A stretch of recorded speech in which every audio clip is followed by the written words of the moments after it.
Halo teman-teman semuanya, saat ini saya sedang berada di Samino. Ini kita mau cobain sop buntut yang lagi viral, populer banget dan pasti enak. Saya seperti apa?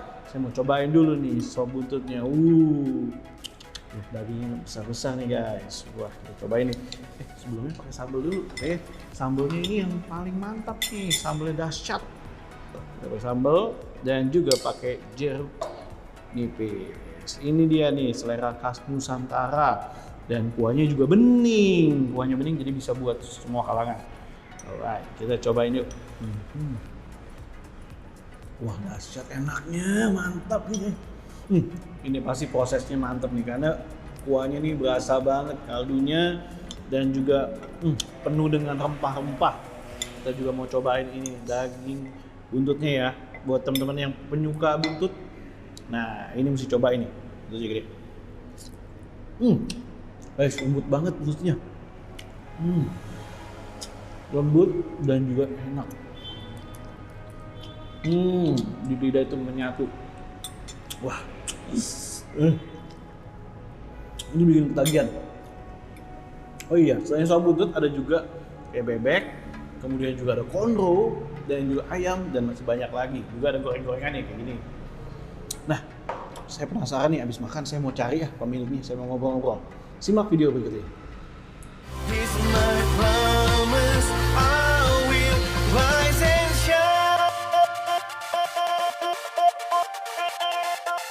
Hai teman-teman, selamat datang di YouTube channel Ruby Herman. Sebelum kita nonton, jangan lupa untuk subscribe ya, karena subscribe itu gratis. Yuk kita nonton sama-sama. Nah teman-teman, kalau tadi kita habis makan, wow enak banget kan. Nah sekarang saya penasaran nih bertemu dengan ownernya dari Samino. Oke, halo. Yes, salam kenal nih Pak. Salam kenal juga. Dengan Pak siapa nih Pak? Saya dengan Pak Joko. Pak Joko Sriwahyono namanya. Wow. Oh, Pak, tadi kan udah cobain nih. Enak banget ini sop buntutnya, terus aneka jenis makanannya. Wow, jadi saya penasaran nih Pak, pengen ngobrol-ngobrol nih Pak. Baik. Nah, gimana sih Pak ceritanya bisa terbentuk nih Samino ini? Awal mulanya bagaimana nih bisa masuk ke dunia kuliner? Ya, awal mulanya sih saya kan generasi kedua ya. Awal mulanya kan dirintis oleh kedua orang tua saya tahun 71 sampai dengan 73. Terus sudah berkembang, kemudian saya masuk ke bisnis ini. Itu sebenarnya nggak sengaja. Karena awalnya kan saya selesai sekolah, saya pengen nyari kerjaan, tapi sama orang tua saya suruh Bantuin aja. bantu dari aktivitas, dari produksi, dari belanja, terus bantu-bantu nganterin, bantu nyiapin bahan. Nah di situ mulai tuh, sebenarnya lumayan agak lama, kurang lebih sekitar setahun, hampir 2 tahun lah. Lahan-lahan saya udah mencintai pekerjaan itu dari masuk, mulai passionnya udah mulai masuk pelan-pelan. Oh ternyata kalau kita tekuni pekerjaan itu dengan niat yang baik, itu kita cepat beradaptasi dengan kondisi tersebut. Pak, ini awal mulanya berarti dari Jakarta atau sebelumnya dari kota mana Pak? Dari Jakarta, posisinya di Senayan, masih di daerah GBK, sekitar GBK sekarang. Kalau dulu kan Stadion Madia Senayan ya. Iya. Nah, ini kan gimana nih cara menemukan jadi sop buntut gitu ya, bisa dibilang, atau apa nih yang membuat ini jadi spesial berhubungan sama passionnya Bapak dan Ibu atau gimana? Passionnya kalau apa yang membuat sop buntut itu beda ya. Jadi sop buntut itu memang dia bukan menu pasaran ya. Kalau dari kuliner sendiri, sop buntut itu bukan menu pasaran. Yang artinya itu tidak setiap orang atau setiap pedagang itu bisa menjual sop buntut dengan mudah. Atau bisa membuatnya Pak ya? Jadi cara membuatnya aja itu prosesnya memang agak lama daripada masakan-masakan yang umumnya. Taruhlah kayak bakso, soto, mie ayam, itu sop buntut lebih lama prosesnya dan modalnya pun besar. Modalnya besar. Jadi tidak semua pedagang itu siap untuk itu. Selain modalnya prosesnya lama, modalnya besar, terus juga udah pasti kan harga jualnya kan besar. Lebih tinggi ya Pak ya Lebih dibanding tinggi. bakso dan lain-lain ya. Berarti dia harus menyiapkan tempat yang worth it, yang representatif, yang sebanding dengan nilai harga jual itu. Oke, iya. Nah, kemudian awal milih sop buntut ini karena itu Pak ya? Selain itu bisa tiba-tiba pilih sop buntut apa lagi Pak? Saya tanya dulu, sempat saya tanya kepada orang tua saya, kenapa milih sop buntut Pak? Iya. Nah, jadi itu ada pelanggan loyal yang awalnya Pak Samino kan jualan bakso, soto mie sama mie ayam. Oh sebelumnya jualan banyak ya Pak? Iya. Ada pelanggan loyal menyampaikan kepada beliau dari bapak saya bilang, Pak di Jakarta ini belum ada sop buntut. Nanti sop buntut itu bisa menjadi menu yang favorit karena apa? Selain belum ada yang jual, juga rasanya juga beda dengan soto, bakso, kan sama-sama kuah tapi beda. Dari situ bapak saya mulai terketuk tuh atau punya keinginan untuk jadi peluang ya. Peluang nih. Karena memang untuk sop buntut sendiri juga selain belum ada juga prosesnya juga nggak mudah. Terus di satu sisi juga belum ada kompetitornya. Jadi mulai dah bapak saya itu hunting kalau sekarang dia berburu informasi tentang sop buntut itu baik dari media cetak. Kalau dulu kan belum ada media elektronik seperti sekarang ini, jadi dia nyari referensi ini di buku-buku masakan, terus sama nyari informasi seputar sop buntutnya. Yang jual sop buntut itu tahun 70-an itu hanya satu kalau nggak salah di Hotel Borobudur. Wah itu. Borobudur, Pak Samino tuh nyoba tuh beli, terus coba. Setelah nyoba dia tahu nih kerangkanya, ternyata sop buntut itu arahnya seperti ini kuahnya. Jadi mulai nyoba, dipraktekin di rumah, terus dicobakan kepada konsumen suka, lama-lama usaha yang dia bapak saya tekunin itu mulai beralih ke sop buntut yang awalnya bakso, soto mie sama mie ayam itu mulai perlahan-lahan beralih ke sop buntut. Wah, naik kelas sudah kata ya. Karena kompetitornya Hotel Borobudur. Oke, kalau nama Samino itu dari mana sih, Pak? Kalau orang dulu sih lebih ke nama itu lebih ke yang pihak laki ya. Misalnya dari Pak Samino kan nama pemberian dari keluarga dari bapak saya. Jadi ibu itu ngikutin dari bapak. Jadi Pak Samino dari ibunya Ibu Samino. Oke. Nah, tapi ya nama Samino sendiri juga ada artinya dari kata amin. Amin itu yang bisa dipercaya, yang amanah, terus yang konsisten, jujur itu. Jadi kan disambungin tuh Samino. Kalau Jawa kan pasti ada O-nya, Samino, Parto. Tapi ada potongannya di yang Samino, Samin dari kata amin itu yang bisa dipercaya, yang jujur, amanah. Wah, ini jadi nilai-nilai value ya dalam bisnis kuliner ini ya. Dan spesialisasinya khususnya di sop buntut ya Pak? Sop buntut tapi sebenarnya sop buntut itu banyak macamnya, cuma kita lebih ke condong kuah yang bening sih. Kuah yang bening ya? Kenapa kuah yang bening? Karena kalau kuah yang bening itu kita bisa konsumsi dari seluruh lapisan umur, golongan umur. Lalu kalau kita pakai santan atau pakai lemak yang tinggi itu pasti nanti pada saat umur tertentu misalnya umur 50 orang akan mengurangi atau tidak mengkonsumsi itu. Tapi kalau kita pakai kuah yang bening, kita tetap masih bisa di segala lapisan umur masih berani untuk makan sop buntut itu sendiri.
bisnis kuliner kan pasti nih namanya tantangan pasti ada ya Pak.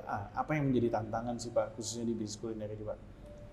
Tantangan yang utama di kita itu adalah SDM yang ini ya. Sumber daya manusia ini ya. Yang kompatibel yang kompetitif ya. Jadi untuk saat ini yang kita kendalikan adalah SDM yang bisa membawahi atau mengakomodir keinginan dari perusahaan.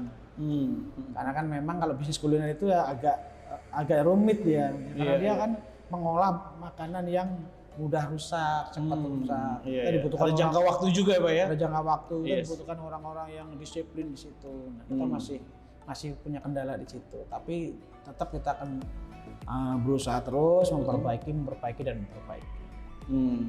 Nah saat ini kan kita berada di daerah Senayan nih Pak.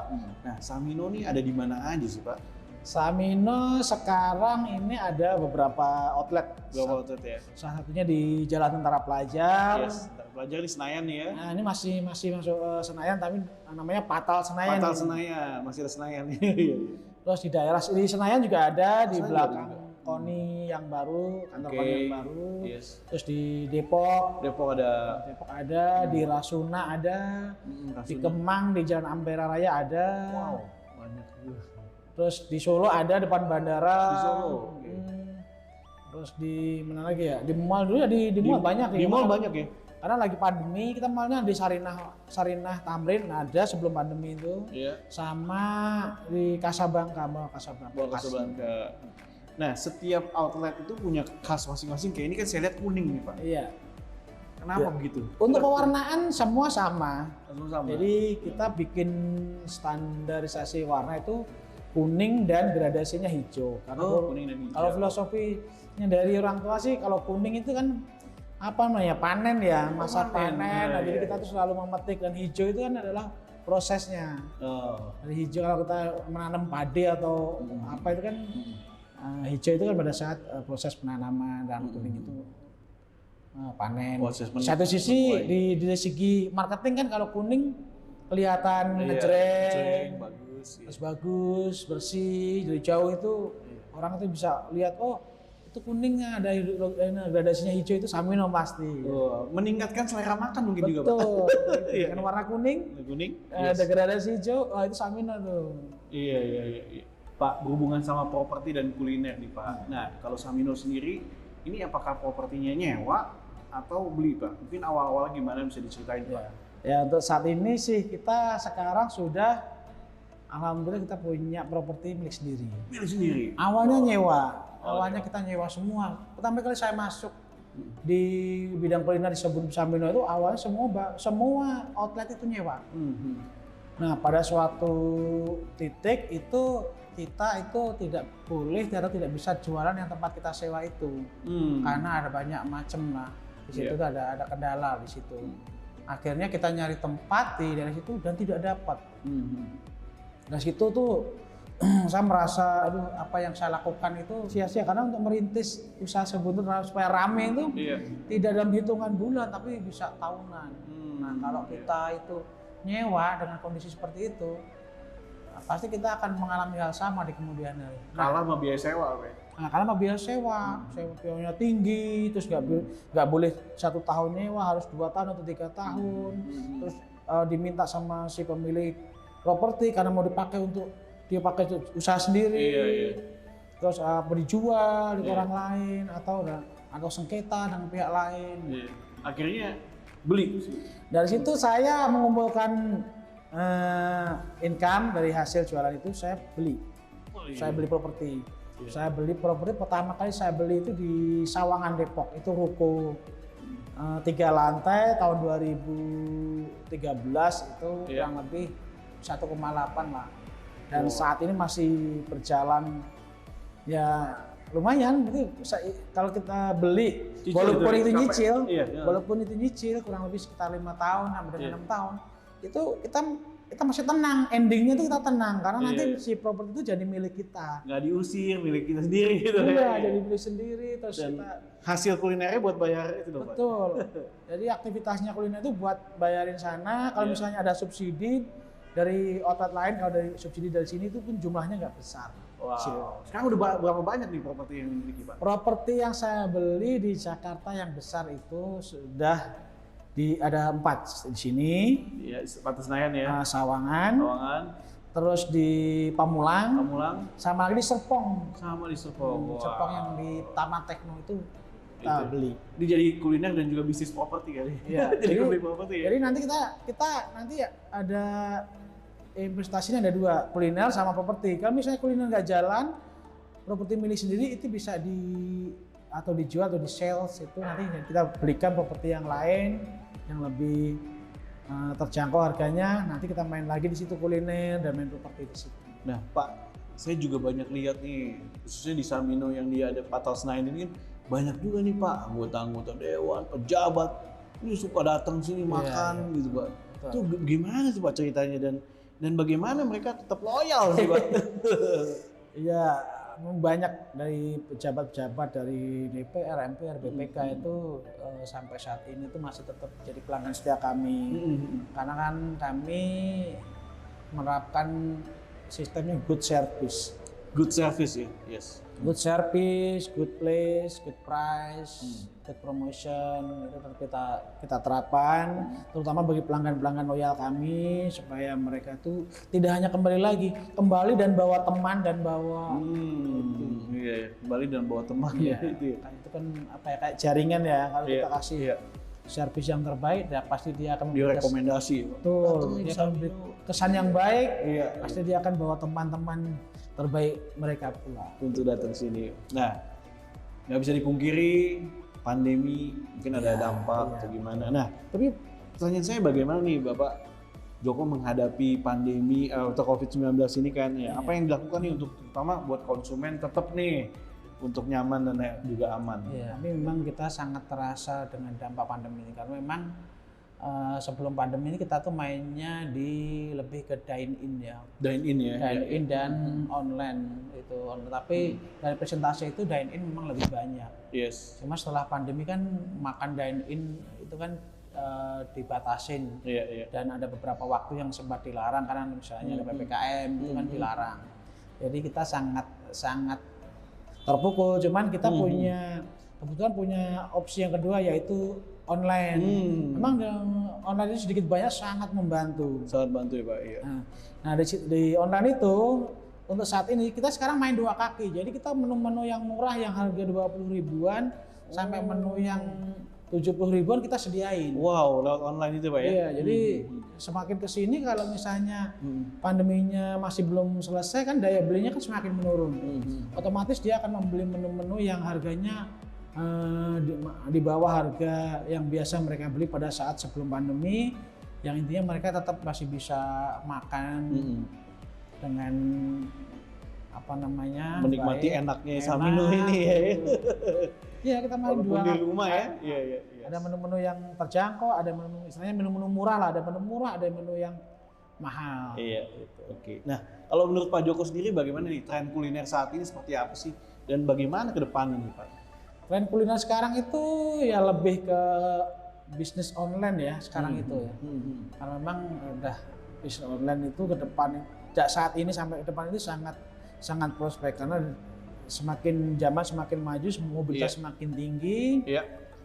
Nanti si konsumen itu pasti dia akan membeli makanan sesuai dengan aktivitas dia yang seperti itu. Iya, bisa di mana aja lah Pak lewat online ya. Online mah aja. Yes. Nah, kalau bicara ke depannya nih Pak, apa yang Samino akan lakukan nih Pak? Pengembangannya kemana? Iya. Teknologinya apa mungkin digunakan atau apa nih Pak? Mungkin ada menu-menu baru atau gimana? Ya, kedepannya Samino itu akan memperlebar jaringan.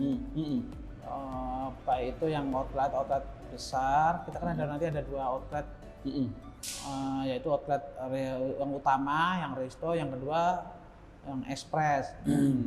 Resto dan express ya. Nanti kalau kita untuk daerah-daerah yang memang kelasnya itu di situ tuh tinggi, nanti kita akan buka resto di situ. Nanti kalau ada daerah kelas 2 nanti kita buka yang express supaya jaringan kita semakin hari semakin banyak dan bertambah. Nah di situ oke. kan nanti juga kita tetap main online juga, nanti kita pakai selain aplikasi online yang sudah ada dan juga kita bikin online sendiri, dari Instagram, dari Facebook Ads, Instagram Ads, Twitter dan sebagainya. Nanti kita main ke situ. Kita udah ke situ, cuman belum maksimal sepenuhnya. Nanti bisa makin bertambah. Ini akan bertambah ya Pak ya. Semakin maksimal kita maksimalin. Wow, Pak, satu pertanyaan saya terakhir nih Pak. Ini kan bicara Samino ini dari tahun 70-an. Iya. Nah, apa yang menjadi rahasia suksesnya Samino nih? Yang sekarang juga kan masih terus nih akan planning gencar ke depannya kan Pak. Nah, apa nih yang menjadi kunci rahasia suksesnya Samino? Kalau kunci sih sebenarnya kunci nggak ada yang utama kita, tapi tetap kita punya pedomannya. Satu, kalau kita akan menekuni suatu bidang atau usaha, yang pertama adalah niat. Niat. Oke. Niat. Yang kedua, tekuni. Harus tekun. Konsisten. Konsisten. Di situ ada konsisten, ada etos kerja yang tinggi. Iya. Terus kita berdoa setiap Berdoa. saat sesuai dengan acaranya. Ya, karena kita dengan berdoa kan kita ada dorongan semangat gitu. Iya. Terus tak lupa kita juga bersedekah kepada golongan yang tidak Iya. mampu. Jadi niati, Yes. tekuni, Iya. doani, sedekah. Wow, luar biasa. Pak Joko, thank you so much nih. Sudah Iya. berbagi bagaimana rahasia suksesnya Samino. Sukses buat Samino, Amin. sukses juga buat Pak Joko dan juga apa yang dilakukan berhasil lah sih ya. Amin. Jadi thank you.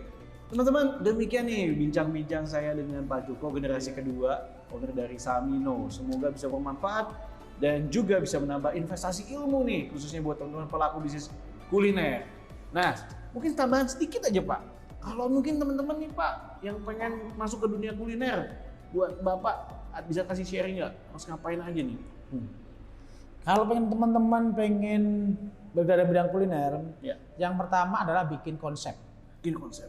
Konsep itu meliputi, di konsep itu banyak penjabarannya. Tadi meliputi yang pertama adalah niat. Terus mau jualan apa? Jualan apa sih? Iya. Siapa pembelinya? Iya, siapa beli? Harganya berapa? Iya, Bapak. Tempatnya di mana? Marketingnya bagaimana? Iya. Dan seterusnya. Tapi yang pertama adalah bagi teman-teman yang pengen bikin usaha bisnis baru apapun itu, yang pertama adalah bikin konsepnya dulu. Bikin konsep. Kalau konsep sudah terbentuk itu konsep dibentuk adalah untuk meminimalisir resiko. Oh. Tapi kalau kita tidak punya konsep, nanti pasti resiko kita di perjalanannya akan besar. Karena bisnis kuliner itu modalnya tidak sedikit. Karena pasti setiap orang bergerak dalam bidang kuliner itu pasti dia akan mengukur modalnya sesuai dengan kemampuan. Karena butuh tempat, butuh SDM, butuh lain-lain. Harganya berapa, di mana tempatnya, bagaimana caranya ngejualnya. Walaupun yang paling sederhana pun di rumah pun tetap harus pakai konsep. Pokoknya kalau nggak di konsep, kalau kita bergerak dalam bidang kuliner, ini kan ada expirednya nih makanan. Iya. Ini kalau nggak terjual dalam waktu berapa jam misalnya, kan pasti dia akan dibuang banyak. Iya, basi. Bagaimana dia harus menjual dalam kurun waktu jam itu supaya makanan itu tidak terbuang. Karena kan kalau dibuang kan itu kan berarti cost-nya dia Pasti tambah lagi ya. tambah lagi. Di situ. Nah, Sip, thank you so much Pak Joko. Wah, luar biasa teman-teman. Sampai jumpa di next episode. Pastinya semoga video ini bisa bermanfaat. Jangan lupa untuk nonton Rahasia Investasi Sukses bersama saya Ruby Herman. Dan jangan lupa untuk subscribe video ini. Sampai jumpa, bye-bye.